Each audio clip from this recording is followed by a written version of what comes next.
So Job 33, and we stopped around 23 through 28, that little section there. And I told you I had like 5 pages of notes. I'm not going to go through. I am going to give you highlights, just some of the things that I've learned about this, just so you'll have it for your information if you want it.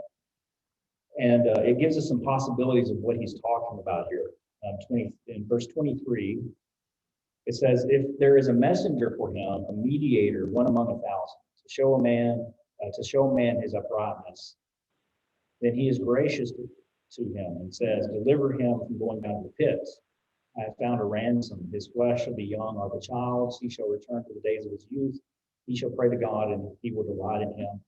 He shall see his face with joy, for he restores to man his righteousness. Then he looks at men and says, I have sinned and perverted what was right, and it did not profit me. He will redeem his soul from going down to the pits, and his life shall see the light. Okay, so there is a lot of discussion and debate about who this is that he's talking about. In verse 23, a messenger. Does anyone's translation say anything besides messenger? Verse 23. Angel, right? Which is exactly the same word in Hebrew and in Greek. So it depends on how you want to translate it. You technically could call any messenger could be called an angel, but we don't call them angels because in English that has certain connotations, right? It's like calling a missionary. You could say any missionary is actually technically an apostle, because apostle means one who is sent. Well, you wouldn't go around calling yourself an apostle if you're a missionary, because it has connotations. So when they're translating the Bible, they have to figure out, okay, is this actually a messenger or an angel? New King James says messenger. What was yours? What translation said angel in there? NIV says angels. Mine said messenger. ESV in English. Okay. So a lot of them. New Revised Standard. A lot of them. I didn't realize there was that many.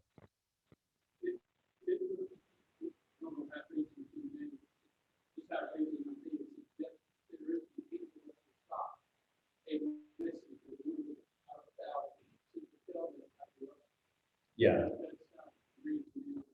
NIV. Okay. Yeah, that sounds familiar to some of the other ideas that. So here's one of these things. It's a pet peeve of mine in translations, and I'm not a translator, so I can't be too judgmental. But it's a pet peeve whenever you have a word that can mean several different things, and they pick the one for us. But in this case, they had no choice. They had to pick a word, and it had to either be messenger or angel. I think the New King James went with messenger because that actually could be either an angel or a human. But angel implies human. So, it says messenger. Yeah, so I mean, I'm not faulting either translation because it depends on how you look at it. And it may not really even matter because that's not really the point of the discussion here. But there are 3 basic ideas. The first one is that this refers to some man. It could be, in fact, Barnes, I think it was, no, not Barnes, Munster, said that this was a distinguished instructor that was sent to sick people. So some guy was really good at teaching sick people, so he was sent to them. And this is kind of was known, and they're referring to him too at this point. Other people say it's a prophet. Other people said this is kind of like the case of Abimelech when he was made sick on account of Sarah. Remember, Sarah was taken from Abraham because Abraham said, "It's my sister," and Abimelech was kept from sin, but he and his household got sick.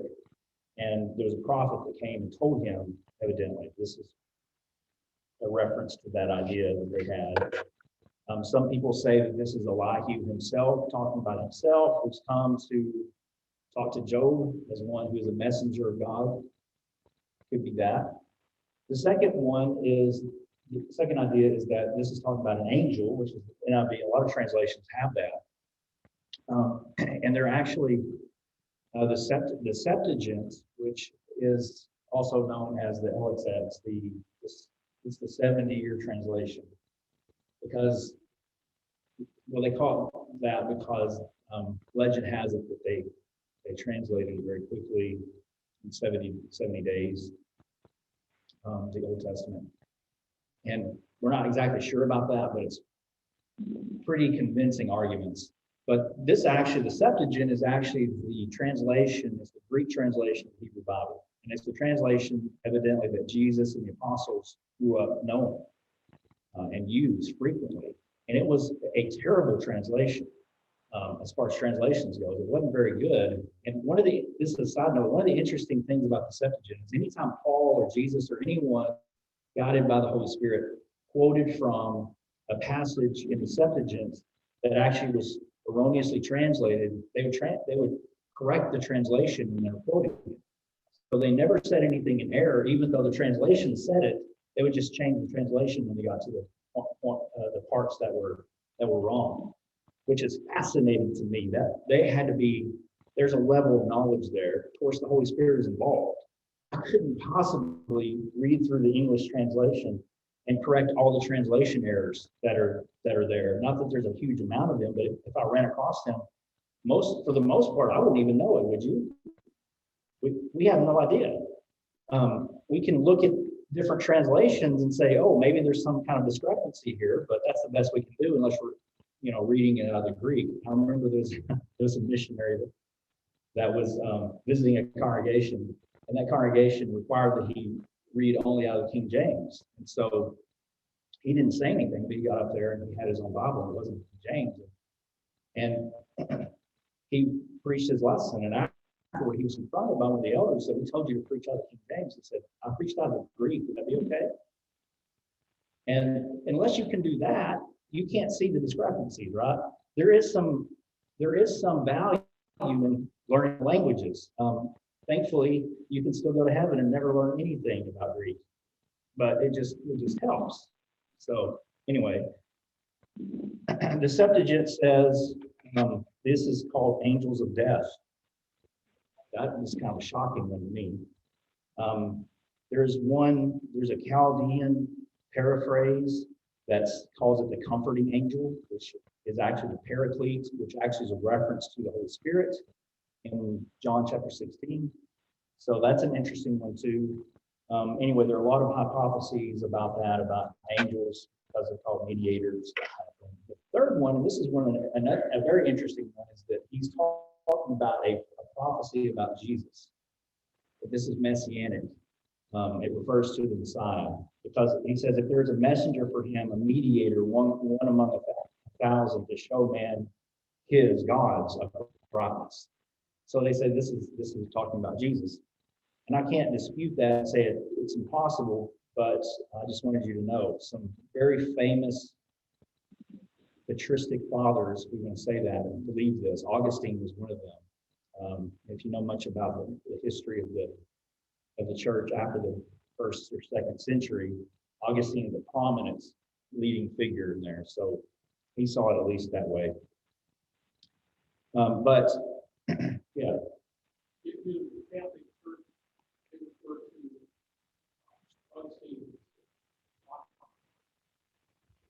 He was a doctor, yeah. He had a tremendous amount of knowledge. And I wouldn't say he was right on everything, but he did have a lot of knowledge. One of the things, though, is the general sentiment here is what we need to focus on. So that's why I didn't want to spend a lot of time discussing those are the three options. And I mean, there's a lot of information out there if you want to look it up. But the main idea here is that God visits his people in affliction, and he gives them opportunity. However he does that is not important. It's just that he does. He gives opportunity for changes to be made in their lives. And if they will make it the change, then he is faithful to accept that and even help bring them back to a state of where they were before. So it's a general statement, but it's not much different from what the friends were saying before, right? If you just change your heart, then God will forgive you. But here he's not necessarily applying that to Job. He's simply making a statement about the character of God, I think is what this is about. So anyway, that's an interesting section that has some interesting ideas in it, but that's really all that we have is a lot of opinions. But verse 28 is important because he says he will redeem his soul from going down to the pit, and his life shall see the light. Does anyone's translation say anything different than pit?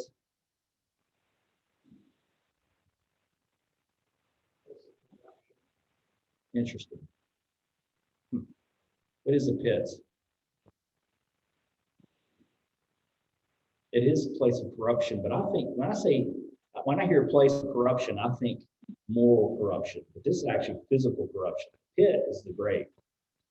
So he's going to keep him from going into the pit, going into the grave, is the idea here. At least that's how it's used in the Old Testament, especially here. And then we have 29 and 30. It says, because God works all these things twice, in fact, 3 times with a man, to bring back his soul from the pit, that he may be enlightened with the light of life. Okay? So what does he mean when he says that God does this 2 times, or in fact 3 times, or however your translation puts it? What's the intended purpose of that?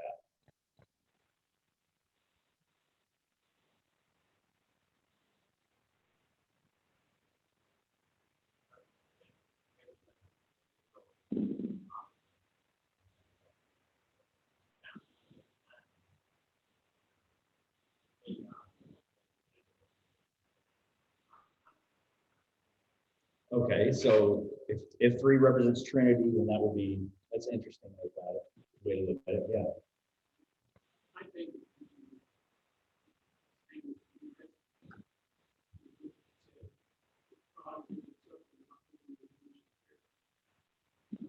Yes, I think that's the point, that he doesn't, you don't just have this, it's not a one strike thing where you sin and you're gone.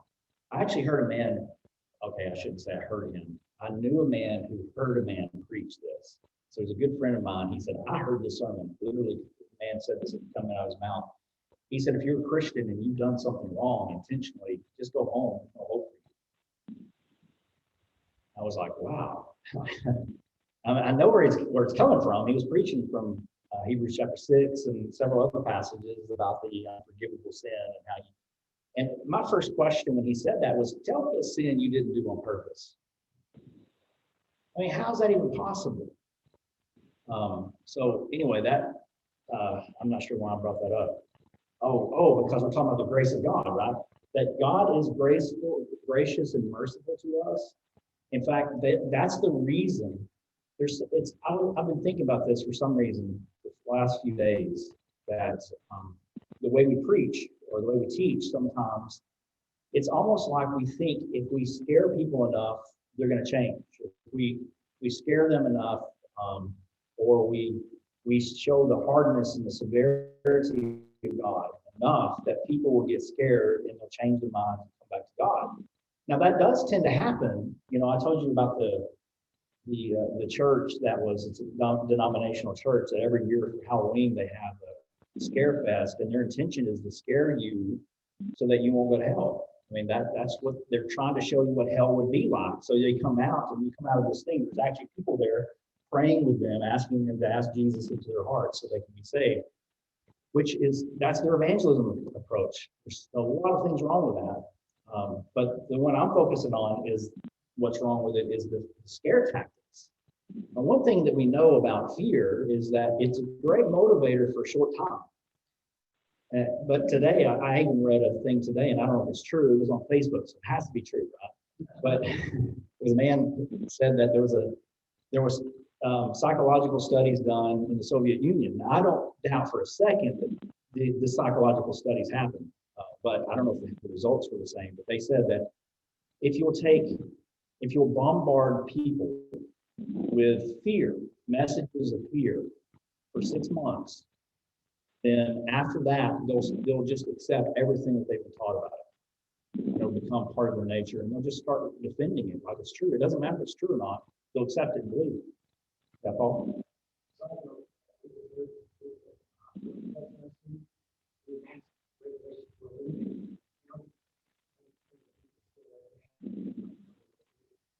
Oh, okay. So Murfreesboro, Tennessee, they said that masks are optional, but 90% are still wearing them, even though they don't necessarily believe it. That's interesting. Yeah, we've had months of habit training. what that study didn't say was how long that usually lasts. Okay, when you convince someone, other studies that I've heard about, I've never seen it, but it makes sense from human nature, is that when you scare someone into becoming a Christian, that lasts for 6 months to a year, year and a half, and then they're not afraid anymore because it becomes common. And if you scare someone into becoming a Christian, you have to continue to scare them to keep them a Christian. That's the way it works, because whatever it is that attracts someone to Christ is what's going to keep them in Christ, unless we teach them a better way. Okay. Yes, ma'am. You want to say something?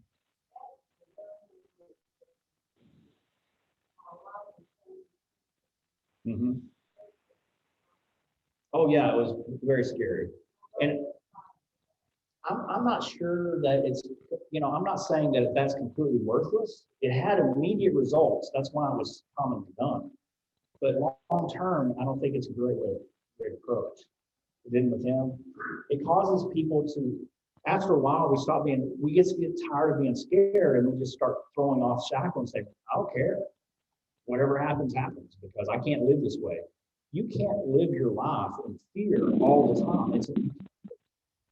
Yeah.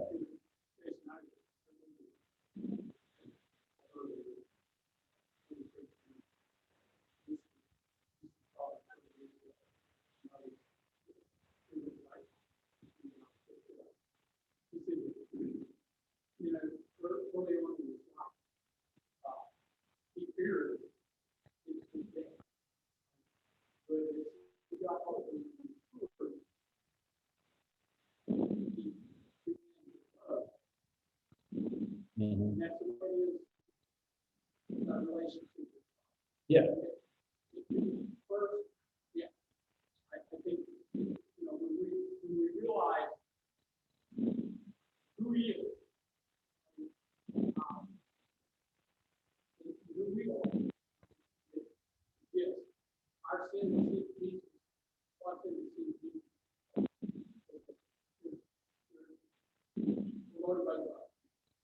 Yeah.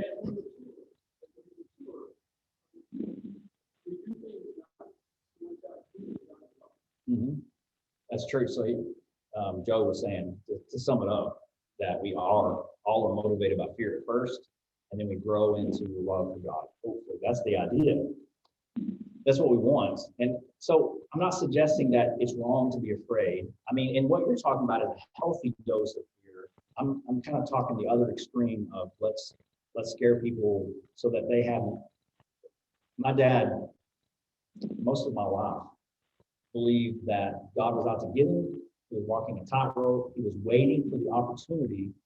God was just waiting for him to slip and fall so he would condemn him to hell. That's what he told me several times. He was waiting for that. God was waiting for that because that's the way God was.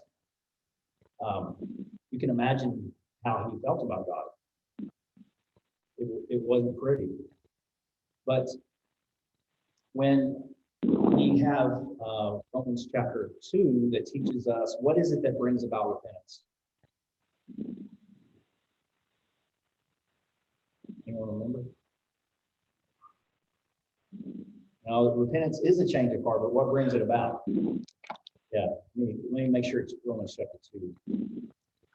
Where they're quoting verses, and I don't know where they are. Oh, I'm not quoting it anyway. I'm just going to read it. All right, let's see. Romans chapter 2. I will find it. It says, okay, it's talking about wrath. The wrath of God.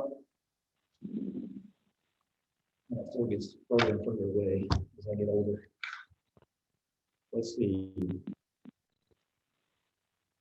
Verse 4. Do you despise the riches of his goodness, forbearance, and long suffering, but the good leads you to repentance. So it's the goodness of God that leads to repentance. That, I believe, is a reference to long term. It's the goodness of God that continues to bring us around. We want to be with God. And so if we started off, I'm not saying that if we were baptized because we're afraid, that's not valid. I don't mean that at all. That is valid. There has to be a healthy dose of fear. The fear of God is actually the beginning of knowledge. But we also have to have love in there. We have to see that manifest. And this is what is being brought out here in Job by what the statement that he made. And we just chased a big rabbit. But this is what he said. Behold, God works all things twice, all these things twice, in fact, 3 times with a man, to bring back his soul from the pit that he may be enlightened with the light of life.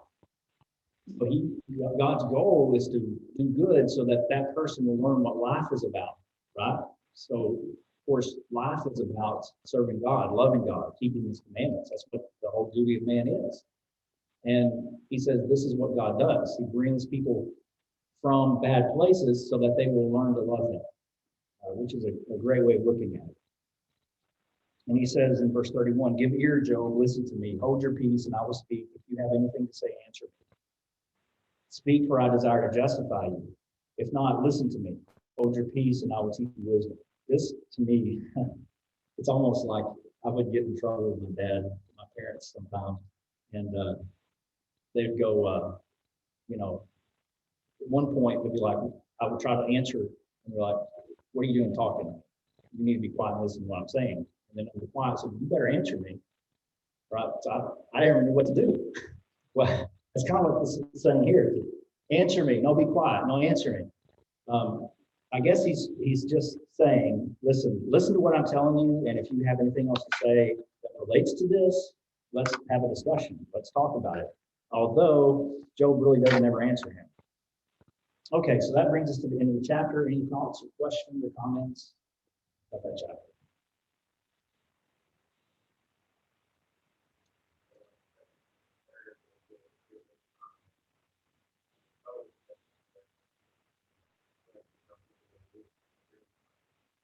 That you used to be a germaphobe?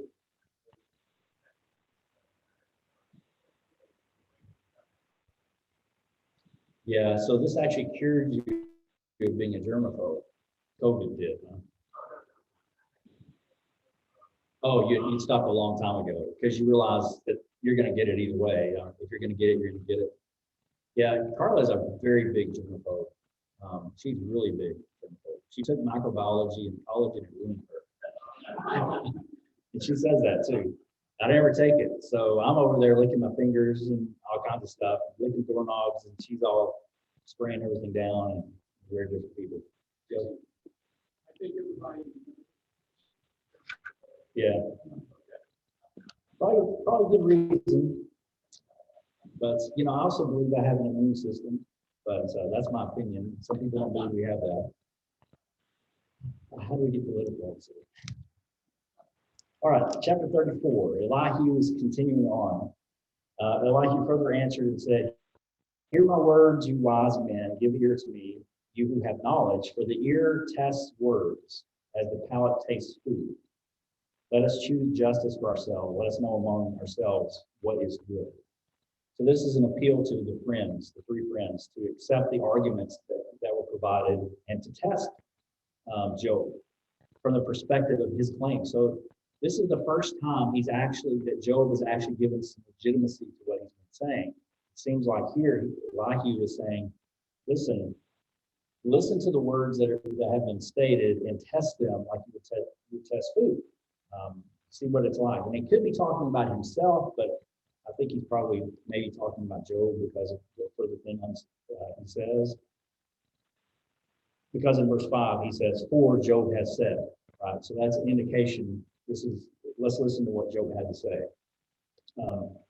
And this is actually a pretty accurate statement of what Job said. Job has said, I am righteous, but God has taken away my justice. Should I lie concerning my right? My wound is incurable, though I am without transgression. Right? That's a pretty fair assessment of what Job said this whole time. He just summed up months worth of digging through this book in 2 sentences. Don't you love that? That's what he says. I'm righteous, but God has taken away my justice. Should I lie concerning my rights, meaning my righteousness? I'm not going to lie about it. I can't lie and say that I'm not. And then verses 7 and 8, he says, what man is like Job, who drinks scorn like water, who goes in company with the workers of iniquity and walks with the wicked men? For he has said, it profits a man nothing that he should delight in God.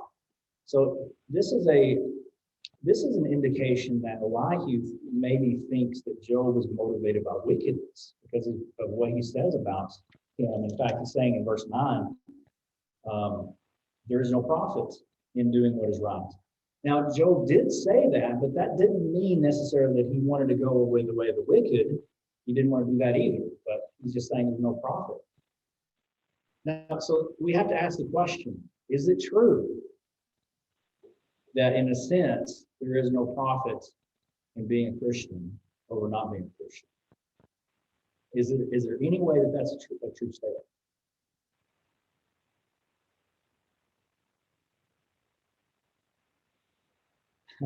Well, but Paul said that if there is no resurrection, then us Christians, we are the most miserable. Yeah, if there's no resurrection, we're the most miserable. Yeah. Well, and I'm not about to try to argue that we have no advantage spiritually. But what about physically? Do we have any advantage physically over the rest of the world because we're Christians?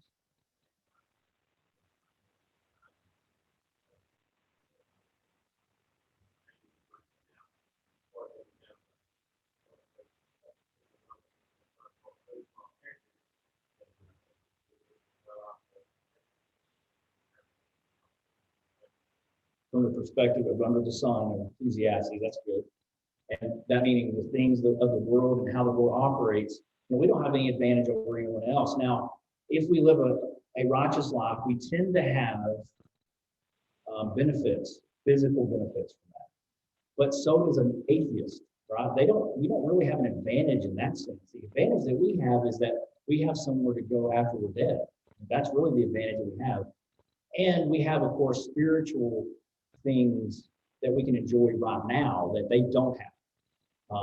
The fruit of the Spirit is a great example of that. I'm not saying that they can't have any of those things, but we can enjoy them to the fullest because you can't really pursue the things of God and love and things like this to a great extent until you start making things right with God somewhere. I mean, that's just part of it. So, in a sense, Job is true. What he said was true, but in another sense, it's not. So this is what Elihu was focusing in on, the part that's not true. Did Job actually say there is no God? Is there any problem? I'm not sure. I have to go back and look. I don't even remember where he said it. He did, in my impression, he implied that there wasn't any value because, for him at least, there was no value for his righteousness. There wasn't any, what did he get out of it? He got all this stuff, the bad things that happened. But I don't know for sure if he was asking it or stating it. But Elihu keyed in on it. Well, as you point out, either way, the implication Yeah. Yeah, he definitely came to a point of recognition of that somehow. In verse 9, this relates to chapter 9, verse 22. It's a similar idea. Remember what chapter 9, verse 22 is about? This is really the theme of the book. And this is saying, it is all one thing. Therefore, he says, he destroys the blameless and the wicked. It's not the theme of the book. It's one of the major ones. This is where Job says, listen, whether you're blameless or wicked, you're still going to get destroyed. It's still over. You're going to come to the end of your life. And the book of Ecclesiastes is very depressingly good at pointing that out, right? That there's nothing under the sun that's of any value at all, except, maybe you can have a job and earn a living and enjoy your life a little bit, but even that's vanity because you're going to die. And it's not just so bad that you're going to die just like the wicked, you're going to die just like the animals are. I mean, you're no better than a worm that's crawling around outside because it's going to die just like you are. That's one of the statements that, not the worm part, but that's one of the ideas. And so this is what Job has said, and Elihu's that's kind of offensive to some people. to say that, because it sounds like you're saying that God's not fair. And this is one of the things that, this is my opinion. This is one of the reasons, though, that I just refuse to go around saying life's not fair. Because that to me implies that, okay, maybe there are some things that happen in life that are not fair. I will admit that. But life in general, overall, the big scope of things, if we say that life is unfair, we're saying God is unfair, in my opinion. So I'm very careful in how I say that. I don't want to attribute something to God that's not there. Then again, like I said, I'm not saying that everything's fair, but in the big scheme of things, things will work out. And God will see to it that it works out, especially if you're a Christian. Justice will prevail in the end. So we can say that in that sense. But if you ever tell me that life's not fair, I'll nod and smile. I'm not gonna tackle you because it's an opinion. So in verse 10, going back to chapter 34, it says, "Therefore listen to me, you men of understanding. Far be it from God to do wickedness, and from the Almighty to commit iniquity." He doesn't want them to misunderstand and cause and do something that's wrong. And I suspect he thinks that they went too far in condemning Job in what they were saying, because he's the only one actually listening to him at this point. Verse 11, he, God, repays man according to his work and makes man to find a reward according to his way. And then in verse 12, this is really the point of his speech. Surely God will never do wickedly, nor will the Almighty pervert justice. So whatever is happening, Job says is unfair. Remember, we talked about this, that Elihu's point to Job was that Job focused on his own righteousness at the expense of talking about God's righteousness. And Elihu's statement was, we need to focus on God's righteousness and not worry about your own so much. And this is a good statement, kind of summarizing that. Surely God will never do wickedly, nor will the Almighty pervert justice. That's the problem he had with Job. Because Job sounded like he was saying that God is perverting justice. And he may have made statements very similar to that. But I don't think he meant it the way that Elihu took it. But that's a matter of opinion. Then in verse 13, gave him charge over the earth, who appointed him over the whole world. Him is capitalized in mine, probably in yours too. I think it's talking about God.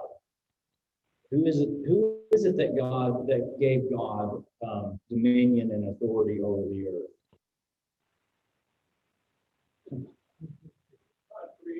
Yeah, I mean, nobody's going to do that. It's his. Yeah. So that's one of those no dust statements, but I think he's driving at a point here.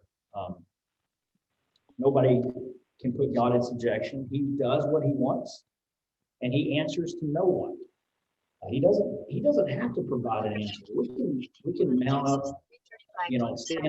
everybody stand on each other's shoulders and stand as high as we can and cry out to God and say, we demand an answer, and he can just look at us and laugh. He doesn't have to answer us for anything. The fact that we have this is an incredible testament to him and to his love. It has nothing to do with what we deserve. This is from the grace of God. And of course, everything else is done too. Were you ready to raise your hand or scratch it? Oh, you have your hand up now. Okay. When we look at your topic, God being all knowing, he knew the Lord would come down.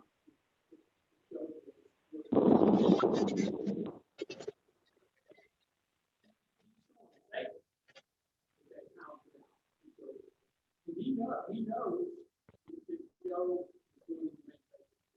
He knows that when he's made his mistake, that he's going to restore all of it. Yeah, that's right. So God knows everything that's happening with Job, and he's going to be, that he knew that Job was going to succeed in this, and he's going to get through it. He's trying to prove that point to Satan. Yeah, that's true. And maybe even to Job himself a little bit. Let's see here, where we first in. Verses 14 and 15, it says, if he should set his heart on it, if he should gather to himself his spirit and his breath, all flesh would perish together, and man would return to dust. Everything we have is dependent upon him, his ability to maintain. In fact, it says in the book of Hebrews that is he who is the word of his mouth that has kept the creation, keeps the creation together. I'm paraphrasing it. But it is his decree that has maintained the order in the universe, created the order and maintained it, even up to this day. And so if he ever changes his mind, it can, in fact, whenever it's over, every element is going to be gone. It's going to be all destroyed. And that's because he's through with it. And we're dependent. You know, I'm reminded of that joke that the scientist said he's going to create life to prove that he's just as good as God. Remember that one? And so God had a competition with him, and so God formed man out of dust. And I know I'm not trying to be sacrilegious, but he actually did that, so we could say he did. And then the scientists looked at that and said, okay, so he went and got his test tube and got some dirt and went into the thing, into his little laboratory, and God came and said, no, get your own dirt. And the point was, what can we possibly do without everything that God has already provided? There's nothing that we can create that's outside of ourselves. We can't even form a thought that hasn't already been thought in some way. There's no new thing. There's no new ideas. Now, we can arrange things in new ways, but we're not really creating anything. We're just putting them together. And, you know, if you want to get technical about ideas, you can take a whole bunch of words and throw them in a box and blindfold a chimpanzee, and he can come up with ideas just like we can. If you put the words together, you're going to have ideas. That's all we do. We can't do anything more than that. Yeah.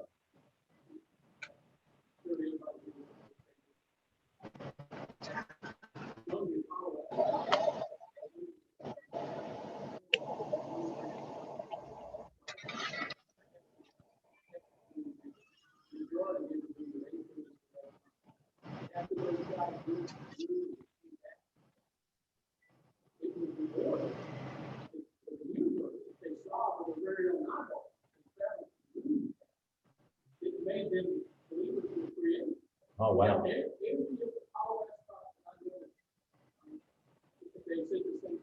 They all.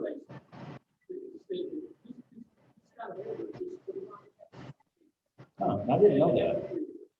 I didn't know that all the Apollo astronauts became believers in God because of the order from the trips to the moon. Wow.